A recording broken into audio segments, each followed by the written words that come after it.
In front of me is TCL NXTpaper 11 Plus, and today I would like to show you how you can add audio or video file to text message. Begin by launching Messages app and selecting or creating a chat.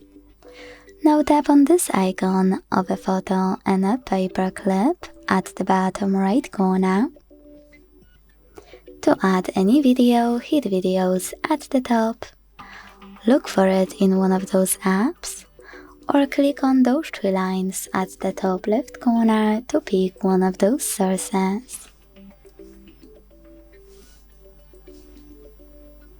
Then tap on it to attach it. If you wish to add an audio file, you need to do exactly the same. But this time, instead of videos, select audio. Then click on it to add it. Thanks so much for watching. If you enjoyed this video, leave a like, comment and subscribe. Bye!